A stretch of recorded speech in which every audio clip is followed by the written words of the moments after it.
Jeez.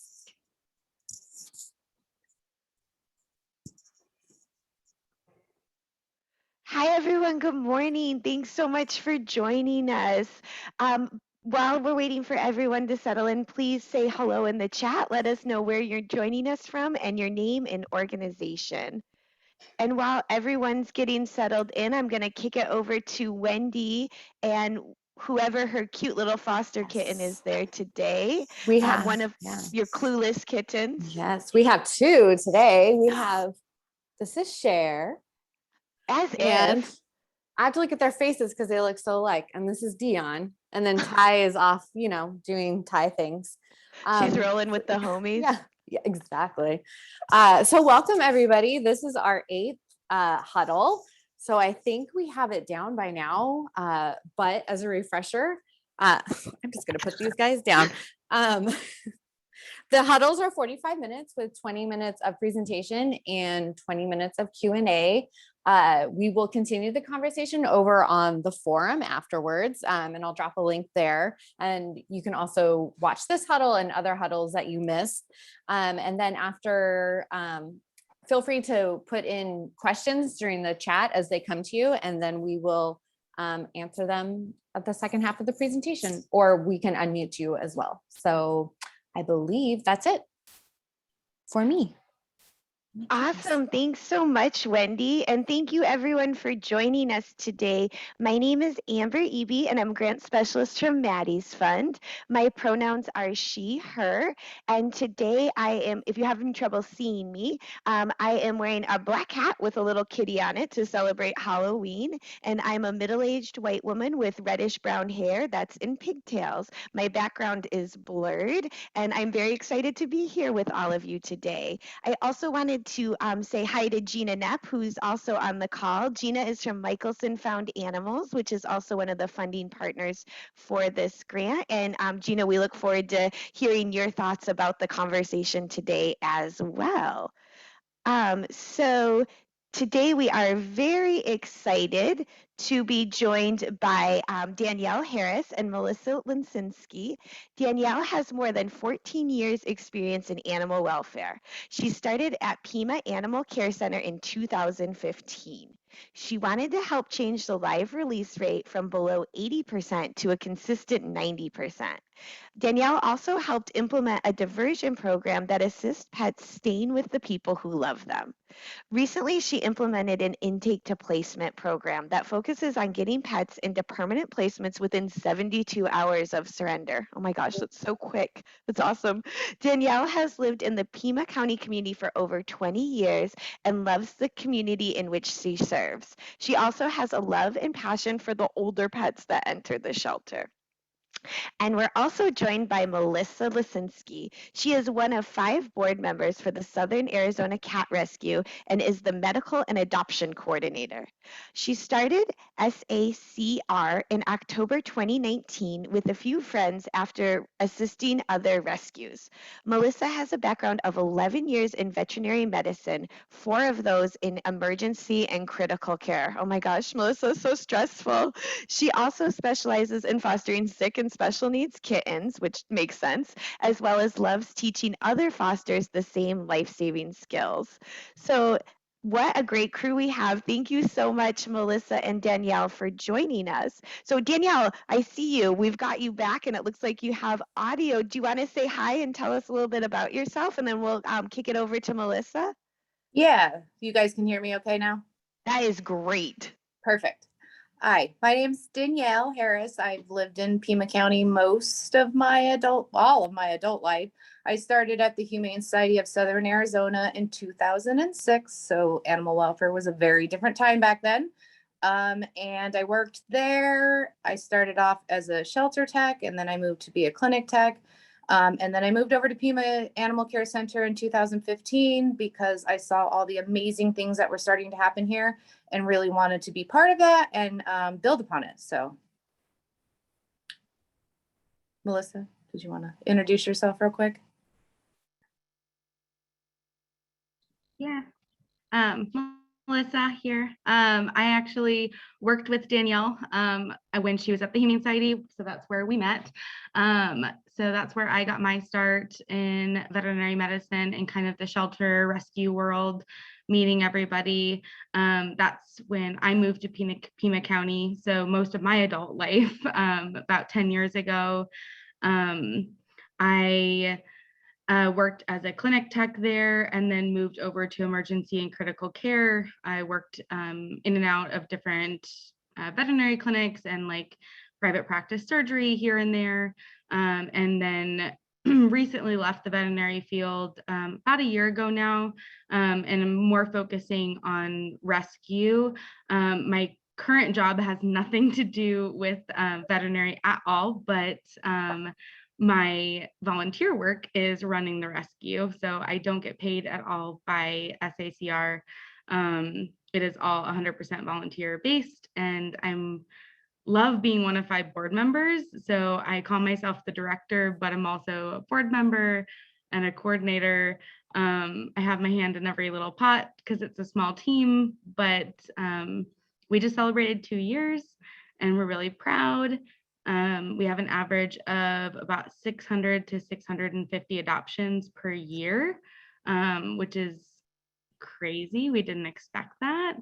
And we're hoping to continue to just grow, especially with restrictions lifting in Pima County, and we can start doing more events outdoors and stuff now that it's getting cooler. So yeah, that's a little bit about me.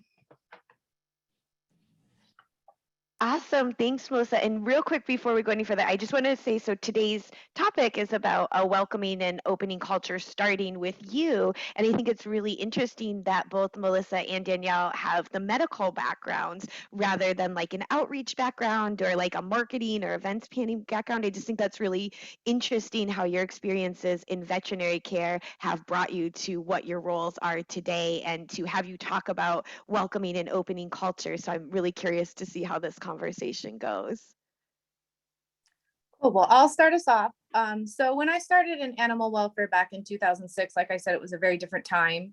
It was a time of shaming people. It was a time of making them feel bad about surrendering their pet. You know, even the Good Samaritan who may have found a box of kittens on the side of the road, it was about making them feel bad for dropping them off at the shelter. So we've come a really long way from there, thank goodness. And here at PAC, we really just embrace everybody. Animal welfare used to be this secret society that only people who worked in animal welfare were allowed to know what was going on behind closed doors. And we weren't telling the community that we needed their help. We weren't telling the community that we were euthanizing perfectly healthy dogs because we thought we didn't have the right adopters for them. So thank goodness we're not there anymore. When I moved over to PAC, we didn't really have an adoption team here. So we are kind of in a different dynamic than most shelters that I've listened to talk, where they had this culture of making all these barriers to adoptions. We never really had that here. It was more or less, if a volunteer liked you, then you could adopt. So some of the things that we've definitely changed since then is having some policies around adoptions, not barriers, but you know, it's not based upon whether you like somebody or not. Obviously, that's not how we want to run our facility. We don't have barriers. Our application is very short and sweet. We talk to people and have conversations with people about what they're really looking for, and just making sure that we're trying to, you know, adopt the right dog into their home. I know a lot of facilities have these long do not adopt to list, which we do have here. Obviously, there are people who, you know, have done bad things to animals and we don't want to adopt to them, but we use our adoption list more of like a counseling point, right?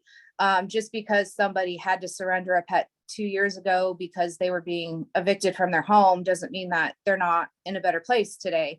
And that's not somebody, you know, that we wouldn't adopt to, especially with COVID, right? Like COVID has really taught us that we're all just kind of a day away from maybe something really bad happening to us. And would we want somebody holding us accountable 2 years from now for something that happened during a pandemic because we lost our home and we had to surrender our pet at that point in time. So just really thinking about those things, really asking and inviting everyone to the table. Our volunteers are able to have input on what's going on here. We encourage the community to have input on what's going on here.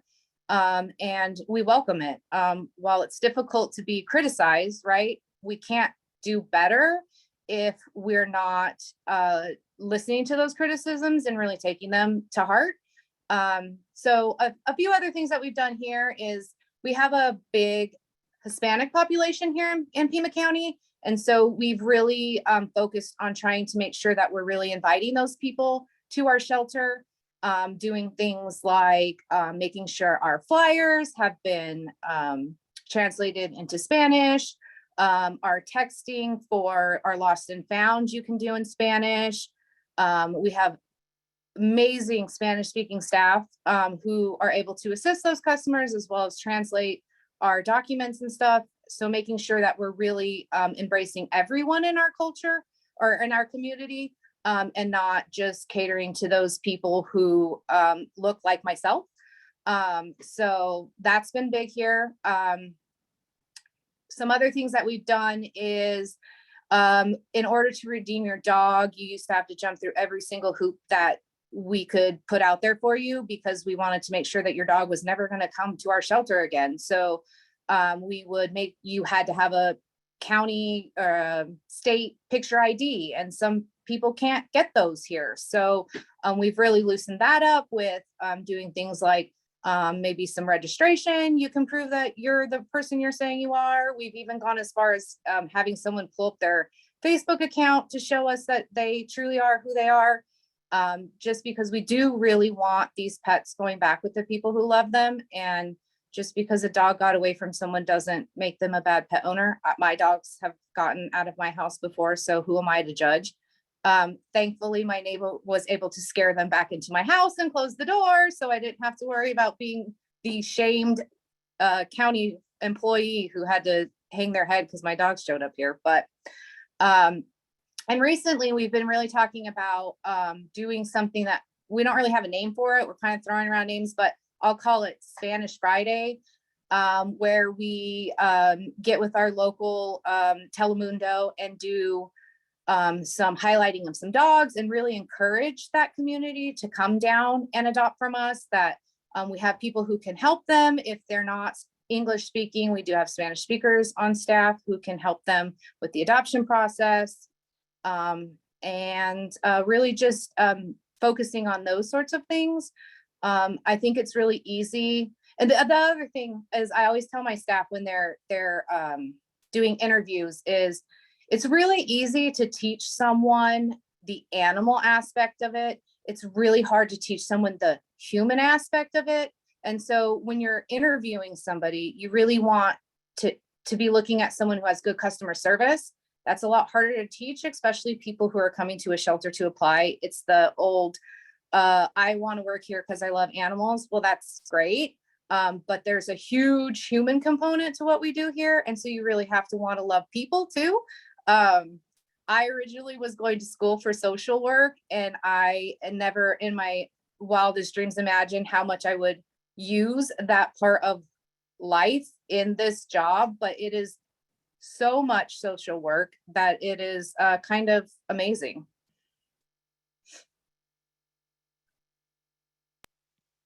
That's awesome. Thank you so much, Danielle. We have talked a little bit about a lot of points you touched on in your talk, which is great. The Spanish speakers, I'm an animal person, not a people person, and saying, okay, maybe we don't need to hire this person, or maybe we need to hire this person with some, coaching and training skills. I worked in waitresses from the time I was as a waitress, as a server, from the time I was really, really young until I was like in my early 30s. And I always think people who have working in restaurant or fast food or retail skills make excellent animal welfare team members for sure. Anybody who had that on their application, I was always really excited to see, because people in the food industry and in retail are putting up with a lot of nonsense from some of their guests. So they have a lot of empathy and understanding a lot of times. Thank you for sharing. So Melissa, do you want to unmute and tell us your story, and we can share your screen and see some of those pictures you were talking about earlier? I'm excited. Yeah, absolutely.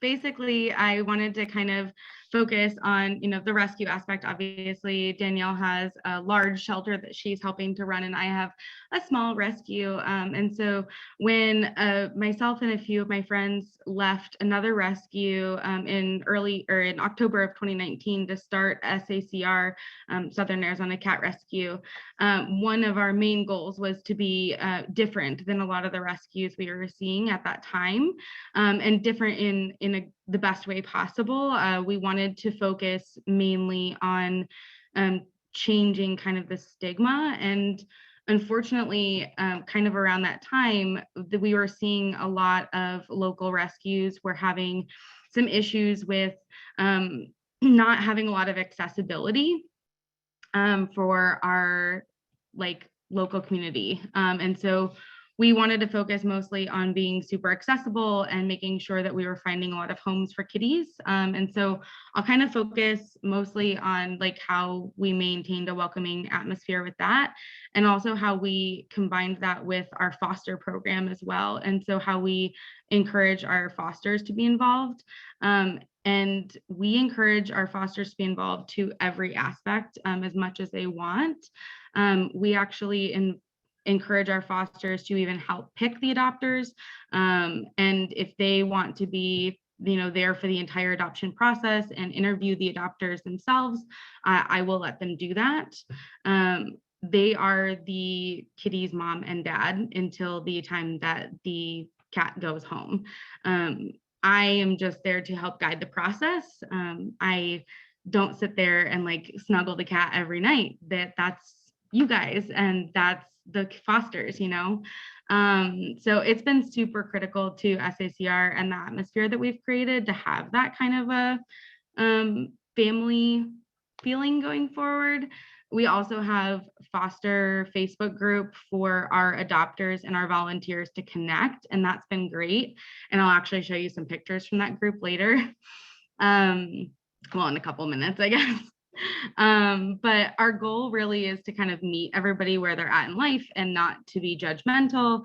And that can be hard, but I try and guide all of our fosters and our other team members, really try and guide our fosters in doing that as the best as we can. And so one of the things a couple of the things that we really pulled from PAC and our other local shelters that were doing some things that Danielle just talked about when we started were things like same-day adoptions, having shorter applications, so no big 40-page adoption applications. And we did choose to forego home checks. We did choose to forego home checks. I think the biggest reason is I'm a huge firm believer in that if I'm sitting there chatting with you or looking at your application and I think that I need to come and look at your home, I probably shouldn't be adopting to you. And we all have probably talked to those adopters and we all know what I'm talking about, that it's just that feeling that you get. A lot of the times, home checks can be invasive and judgmental. They also don't allow for same-day adoptions. But that's what we've chosen as a rescue. And I feel like that has been really great for us. We also have a huge focus on education. And so I'll send a paper version of our application to Amber or Wendy to post in the forum. That way you guys can see it, but it's a small application and a lot of them are open-ended questions. That way, depending on the answer, we can help guide people in the right direction, or we can take their answer and probe as to why they answered this way. A question that I really enjoyed creating was do you plan to declaw your cat question? And it's multiple choice. And it's yes, I do, no, I do not, or I'm not sure what declawing is. I'd like more information. And that question was super important to me to have on there, because I don't necessarily feel that everybody knows exactly what we're talking about with declawing. While we personally feel that it is prevalent because we see it and we talk about it literally on a daily basis, these people who are coming to us to adopt do not. And the amount of times that I have people click that "I'm not sure what declawing is" button, and then I sit down and talk to them and explain to them and send them links, and they go, "Oh my God, I had no idea. I cannot believe that people would do such cruel things."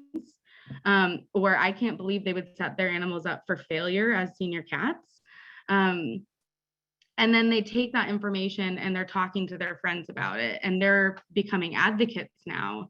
So we are creating that culture and creating that education, and it's just so important. So that's something that SACR has really kind of fostered moving forward. We also really encourage our fosters, not to be judgmental on the applications and not to like judge a book by its cover.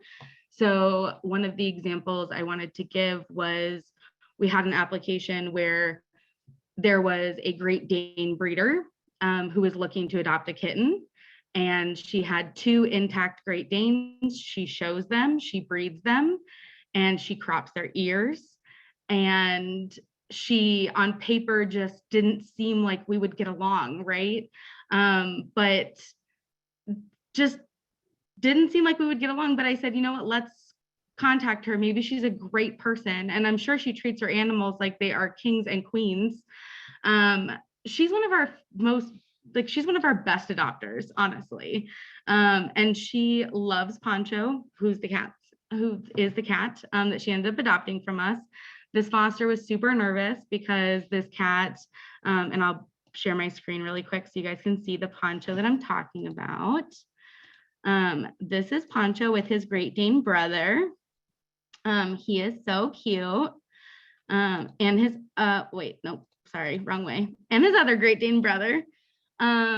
They're super cute and they love him. And the foster was super nervous to adopt because Poncho was super tiny. He was only 2 pounds going to these huge homes. And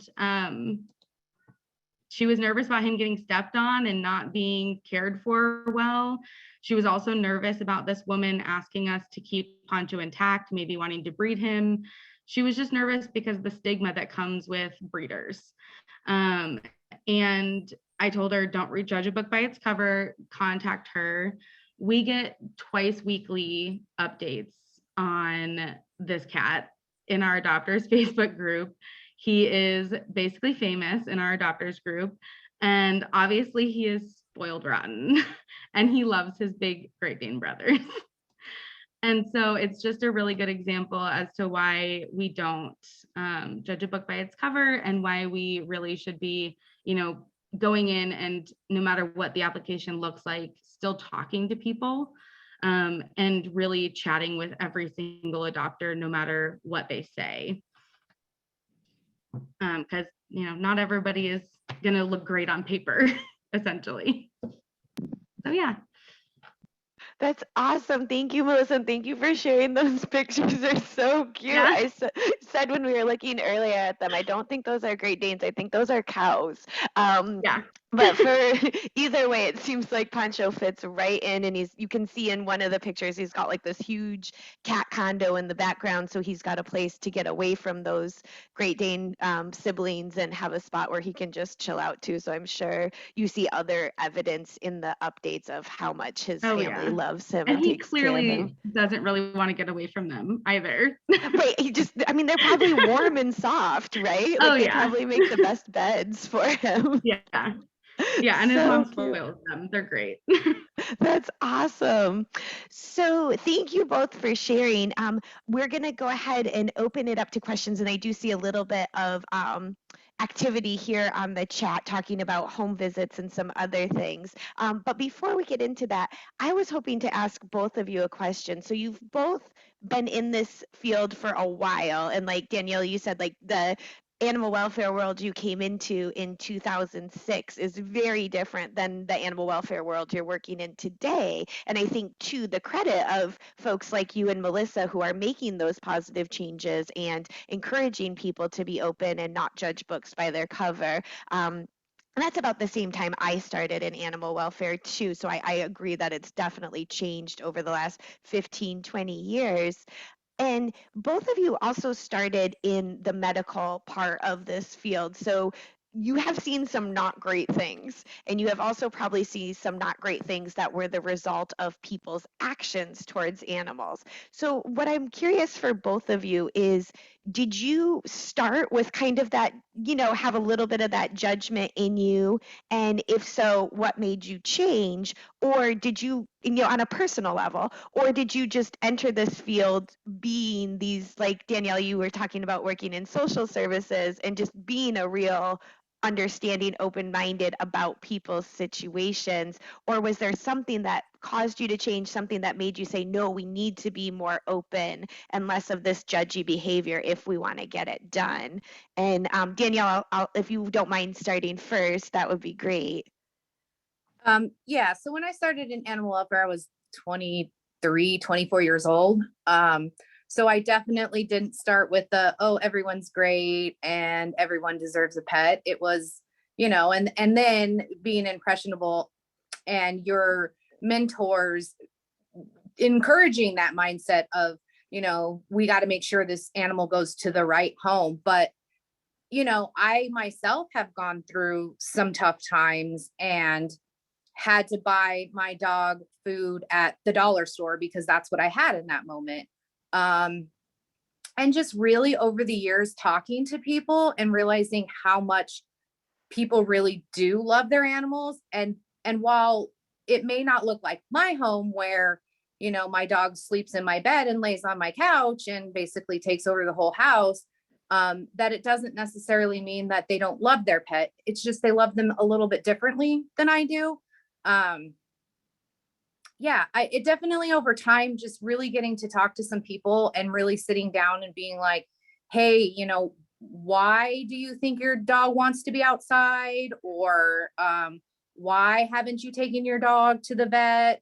And getting a wide range of answers as to why those things exist in their mind, and really having conversations with people and talking with them about, why a dog needs at least its first set of vaccines, and them just really being like, oh, I never knew that. Growing up, our dog was not spayed.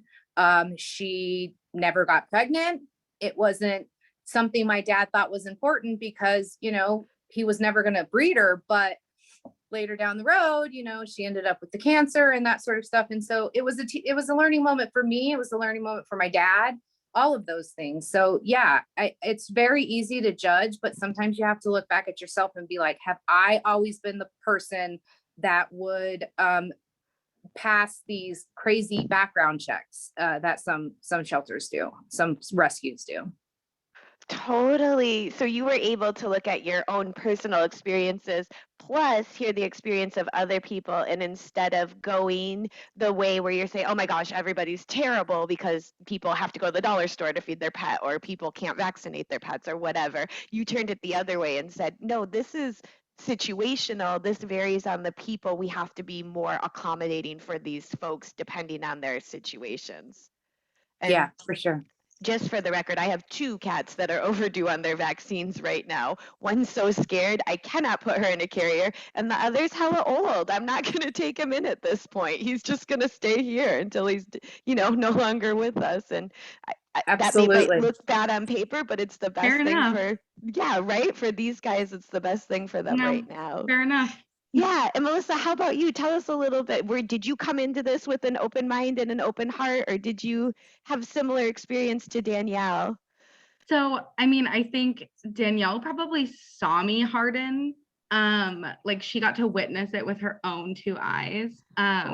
Because I came in at I think I started at 19 or 18 at the Humane Society. Cause I'm 29. So so I was probably 18 at the Humane Society. And I came into shelter life expecting, puppies and kittens, because don't we all? And we expect like this beautiful, Sarah McLachlan kind of thing. And then I was very quickly realized that like there's a lot of evil and there's a lot of hard. And I think what happened was I started to see others become negative around me, and I didn't like it. And I very quickly was able to realize and starting to talk to my clients. And as I became educated on medicine and I became educated on like preventative medicine and appropriate care for animals and what we can do to prevent these emergency situations from happening, I started to sit down with my clients and talk to them about those things. And I would actually frequently in my emergency clinic get in trouble for sitting down too long in rooms, because I would spend, rather than spending, 5 minutes, kind of like we do when we go to the doctors, which always frustrates me. They're in and out so fast, you don't feel like you get a lot of education on whatever you went there for. But I feel like it's so important that when we go to the vet or we go to the shelter or go to a rescue, that when you're sitting down, you're really getting a lot of information, whether it's written down in front of you or in an email or verbalized to you. You're getting a lot of information to make sure that you are successful in the future. And that was super important to me, to rather than take all that negativity and like take all these things that I could be really judgmental to people for, like accidentally leaving their brachycephalic dog out in the heat. Maybe they just didn't know. They didn't realize that like that dogs with shorter noses can't breathe as much oxygen as a dog with a longer nose. And they just didn't think to Google that, because normal people don't think to Google that. We do, or people in the veterinary field do, but normal people don't. And so sitting down and educating your clients beforehand was super important. And then teaching my fellow vet techs to do the same. So then once I started leaving the veterinary field, and even when I was in it, starting a rescue, that was super important to kind of take that feeling that I had and bring it over to a rescue, because I didn't feel like I had a lot of others doing the same, or at least the rescue I was with prior to SACR opening wasn't doing that, and it made me sad. And so I wanted to make sure that the rescue that had my name on it was known for holding people's hands. I love that. And I think the one thing too that you both had in common is that you both said something about the other people around you or the mentors you had coming in, and then you wanting to be different and wanting to make sure those people still were uplifted and understood why you're spending more than 5 minutes in an exam room with one of your foster parents or one of your adopters or clients or whoever. Yeah, that's awesome. Thank you both for sharing. And please definitely go ahead and type your questions in the chat if you have questions for Melissa or Danielle. I do see that we've got some Slack talk about, some chat talk about home visits. And some organizations are still doing home visits, whether they're virtual or non-virtual. And that they have not necessarily gone out with cassette tapes, and maybe some people are still listening to cassettes too, right? We're all on different levels of technology here. And then Jan asks how many other rescues are doing home visits, or how many are not, or who made the switch from it. So Danielle, you said at the beginning that like when you started at Pima, there wasn't really even an adoption program. So I'm guessing that Pima hasn't really done home visits in the time you've been there. No, we've never done home visits here, but I can tell you that if somebody came to my house to do a home visit, and I've been working in animal welfare for 15 years, I would not pass their check for multiple reasons. My fence would not keep my German Shepherd in. If he wanted to go, he would be gone in 2 seconds, whether it be over or under it. But he doesn't want out of the yard first and foremost. And secondly, if he did, then he would never be outside unsupervised.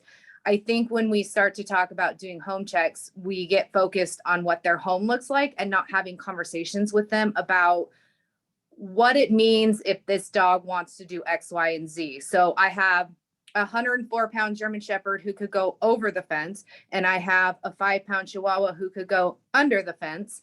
And my Chihuahua, I modified my yard so that he has this safe place from birds and coyotes, and so he goes out his dog door and he's fine outside. But it's real easy to get set in the minds to just not focus on the big picture and be like, well, your fence doesn't suit this 104-pound German Shepherd, and so no, without having conversations about, well, what happens if he does try to jump out of the yard? This fence is obviously not adequate. What are you going to do? Definitely. And Melissa, what about your organization? Are you doing home visits sometimes, never, always? So we won't do home visits. We have discussed doing potential home visits for special needs cats because we do adopt out quite a few. I would say like a couple per year right now, because I'm one of our only fosters for special needs. So there's only so many I can foster. But I haven't felt the need to do any home checks for my adopters for my special needs. They will come to me, or if they want me to, I'll come to them. But we'll do a lot of like video chatting as well. And so like I can see their environment. And so it's, I see a lot of chat in there that, a lot of places still do it. And, you're right. I see Jan says, a lot of shelters won't do it. I know for shelters, they're not going to do it. It's just not reasonable for a shelter to do it. It's such a large scale. They're doing so many adoptions. It's just not reasonable. On a rescue level, we're doing smaller amount of adoptions, so it would be reasonable. We just don't feel like right now is necessary. I feel like it's a little bit invasive.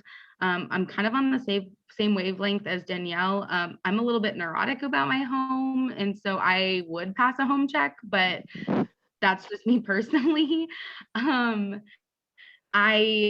I know that if I did have somebody coming to my home, it would cause a huge amount of stress, and that whatever they did come to would be fake, because I would be spending the whole day before cleaning and organizing. And I worry that if I did do a home check, that would be something that I would run into, is that, how many home checks are we doing where it's false? Because people have spent time preparing for us to come. And so, that's where I'm not saying that it's wrong for people to do home checks, or, not saying that you're in the wrong to do them. It's absolutely, up to what you're comfortable with. But at the same time, we don't personally feel like it's necessary, and haven't run into a situation where we felt like, man, if we had just done a home check, this all could have been avoided.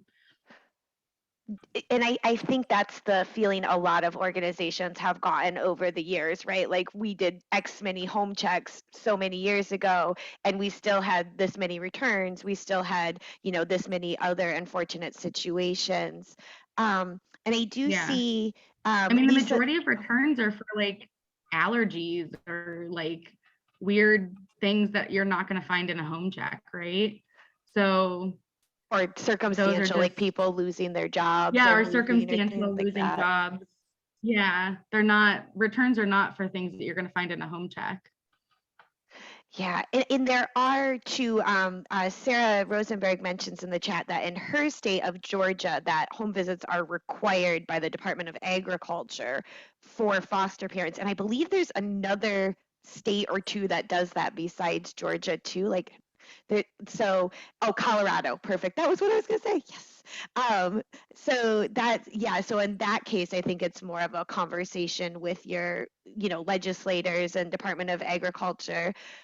But then we're also seeing a little bit of chat about how Lisa and Jan talking about like home visits are not meant to be punitive or punishing, but to see if they can avoid problems in the future, like Danielle, like if with your fence they would talk to you about that, and then you would say, well, no, I'm going to keep this dog inside when I'm not supervising him or her, however that may be. So it's definitely an interesting conversation. And like you said, Melissa, like a lot of times what you see might be false or might look really good for that day, and then the next day it just goes back to whatever your usual home life is. So I Amber, definitely. Oh, I- yeah, and Gina, I saw you unmute. Yeah, please. So I know you yeah, want to say something about I this. just I feel really strongly about home checks. I was declined an adoption because I don't have a fence and I lived on 40 acres in the country. And don't they know who I am? Right? I'm Gina But Knapp. but but I just think home visits are a recipe for a lawsuit, particularly in today's climate. And I am waiting for that day to occur, because even though we say it's not intended to be punitive, it depends who goes out there to do it, right? I have a friend who had an elderly husband. They did not, and they told her, we are not adopting to you because your husband is too old. That's ageism. That's ageism. So I really wish we could continue this conversation on the forum, because I think there's really interesting thoughts on both sides. I just wanted to throw my 2 cents in. No, I saw you unmute a while ago, and I was like, ooh, I'm going to make sure Gina says what she wants to say. Nobody else was unmuted, so that's perfect. And let me just ask you a quick follow-up question, Gina. You feel that it's a recipe for lawsuits because people are more aware of prejudices now than they were, I mean, even like in 2019, right? Absolutely. We are at a reckoning in this country, and I've seen it myself. People are not adopting to particular folks because of their color, their socioeconomics. That question of, can you provide the needed veterinary care for this animal moving forward? I would always ask my line staff, do you have $10,000 sitting around to do that, orthopedic surgery for your dog's back leg? And most of us do not. Right? Yet we place that imposition or that expectation on our adopters. Oh, totally. And I mean, none of us got into animal welfare for the money, right? Like, I mean, so we all know how much that costs, and how much money a lot of us are not making. For sure.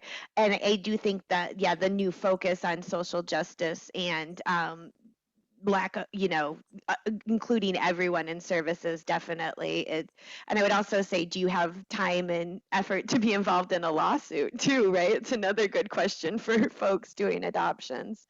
Um, and yeah, we are running out of time. So if Melissa or Danielle, did you have anything you wanted to say in closing? I just want to tell a story about a person who came through here many years ago. But it was a very interesting dynamic. So this was this big, burly, white tattoo guy all over his face, all over his head. He had tattoos everywhere. And we were super busy. And they finally were like, hey, can you help me? And I was like, sure. Give me just a minute. I'm going to finish helping this person. And when I came back to them, they said, this is a very different dynamic for us. And I was like, well, what do you mean? And she said, normally he gets followed all over the store because surely he's here to steal something or hurt somebody. And we can't get anyone to help us here, which was not a good thing. But I was like, oh, yeah. We don't judge people here. We don't care what people look like. If you want to adopt a pet and that's what you're here for, we're going to help you. So I just think it's interesting to see that perspective of how inviting we are here at PAC, and that we really just welcome everyone. That's awesome. Yeah, so nobody was going to be trailing him to see if he was opening the kennel doors or, messing with the animals or whatever. Just say, okay. And we always say that about our animals, right? Like we treat all of our animals as individuals, and that's why so many of us fight against breed legislation bans or, no black cats at Halloween or whatever it may be, because we don't want to make sweeping generalizations about populations of animals. So I think we need to be more like Danielle and make sure we're not doing it sweeping generations for people, no matter how they appear. or what our preconceived notions of them may be. And I'm so sorry too, I also see that there's some activity in the chat about indoor-outdoor cats, which is a great conversation to have on the forum, and how people feel about those and how people handle adopters looking for indoor-outdoor cats. So please definitely continue this conversation on the forum. Melissa, Yeah, we and have a lot of conversations about that. So I will definitely join in on the forum. So whoever asked that, I'll join in for you. And I think it's really great that we have everyone nationally, because Melissa, you said something earlier about it's getting cooler, so we can do more outside activities, right? Because you're in Oh so yeah. hot. And I'm It's like, by cooler, I mean it's like in the 80s now. right. And I'm sure there's folks on the call who are like, oh, we're about ready for snow, right? So we can't do any outdoor activities for a while. So seeing folks from different areas of the country and how they're managing their indoor-outdoor cats, I think will be really interesting too. So look forward to that conversation on the forum. And thanks in advance, Melissa, for joining us there. And also thank you, Melissa and Danielle, for joining us today. And thank everybody else. We really appreciate this conversation. And again, sorry we didn't get to all the questions. We had a lot of really good stories and sharing to do, but we definitely encourage you to hop on the forum and continue these conversations. And we also hope we'll see you back next Thursday. We're taking Tuesday off because it is election day, but next Thursday, November 4th, we'll be back with Mandy from Better Together Animal Alliance, and Andrew from Cat Town, so one of our neighbors here in the Bay Area. So looking forward to seeing you again at 10 a.m. Pacific time, 1 p.m. Eastern time. And in the meantime, thank you all again for joining us. Please stay safe. Please take good care so you continue to do that great work you do for the people and pets in your communities. Thank you again, everyone. Thanks for having us. Oh yeah, and of course, our pleasure. Happy Huddleween. I came up with that one halfway through and wanted to use it. So next week will be too late. Hopefully everyone who's celebrating has a fun and safe Halloween with your families and loved ones.